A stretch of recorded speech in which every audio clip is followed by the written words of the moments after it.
मुगाच्या डाळीचं सूप, मुगाचं कढण पण म्हणतात काही लोक.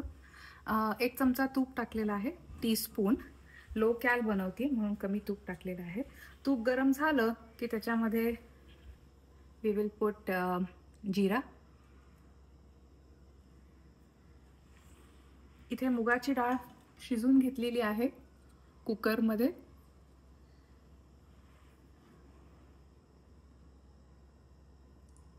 चमच्याच्या मागच्या बाजूने त्याला थोडंसं असं घोटणार आहे. खूप नाही घोटायचे. तूप गरम झालं की त्याच्यामध्ये जिरं टाकणे. जिरे तडतडले की कढीपत्ता मी त्याला बारीक चिरून घेतलेला आहे. युजुअली लोक कढीपत्ता बाहेर काढून ठेवतात, म्हणून छोटे पीसेस केले तर तुम्हाला ते सूपमध्ये खाता पण येतील. थोडं हिंग टाकूयात.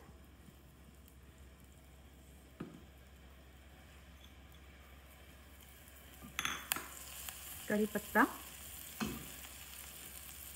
थोडीशी कोथिंबीर बारीक चिरलेली, त्याने फ्लेवर छान येतो.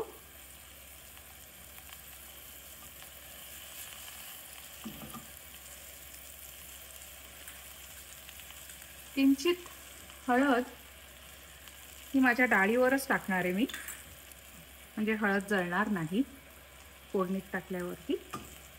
आणि इथे मी आलं आणि हिरवी मिरची वाटून घेतलंय, थोडंसं पाणी टाकून.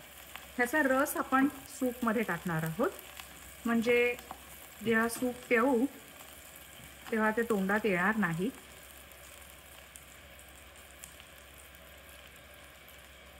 चमचाभर मुगाची डाळ हळदीसोबत टाकते.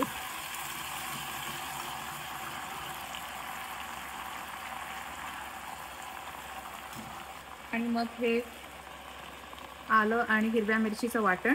2 हिरव्या मिरच्या घेतलेल्या आहेत मी आणि 1 इंच आलं. पाणी टाकून त्याला थोडंसं, आणि ह्याचा रस गाळून टाकते मी माझ्या मिक्सरमध्ये. हा रस आपण गाळून घेऊयात. दाबून घ्या, म्हणजे मग त्याचा सगळा अर्क उतरेल सूपमध्ये. नंतर तुम्हाला वाटलं अजून स्पायसी करायचं असेल तर ती वाटलेली हिरवी मिरची आणि आलं टाकलं तरी चालेल तुमच्या सूपमध्ये. आता ही जी मुगाची डाळ मी कुकरमध्ये 2 ते 3 शिट्ट्या लावून शिजवून घेतलेली आहे. अशीच घोटलेली आहे बघा, रवी नाही लावली ह्याला. ती आपण ह्याच्यात घालूया. आणि ह्याला भरपूर पाणी लागतं, त्यामुळे मी साईडला पाणी बॉईल करायला ठेवलेलं आहे. मीठ घालूया अकॉर्डिंग टू टेस्ट. मी थोडंसं कमी मीठ घेते, तुम्ही हळदीचं प्रमाण पण ॲडजस्ट करू शकता. त्याला थोडंसं लाईट येलो, लेमन येलो कलरचं सूप चा कलर छान दिसतो, त्यामुळे मी खूप हळद टाकत नाही. आणि आता गरम झालेलं पाणी अराउंड 2 ते 3 कप. तुम्हाला कन्सिस्टन्सी दाखवीन मी सूपची.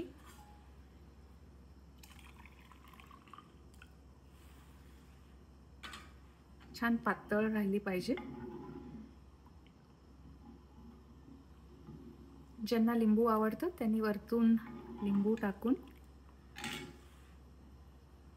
सूप एन्जॉय करणे.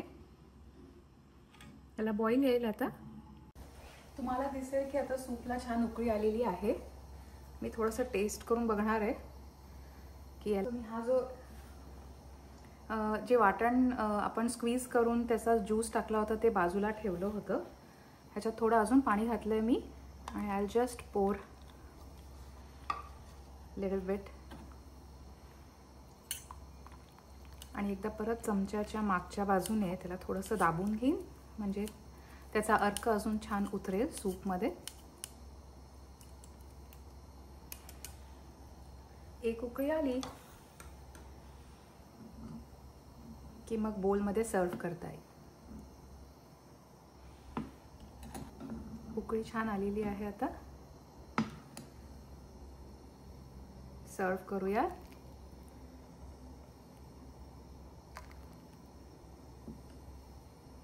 तुम्ही बघत आहात की सूप छान पातळ आहे. मुगाची डाळ चांगली इनकॉर्पोरेट झालेली आहे सूपमध्ये.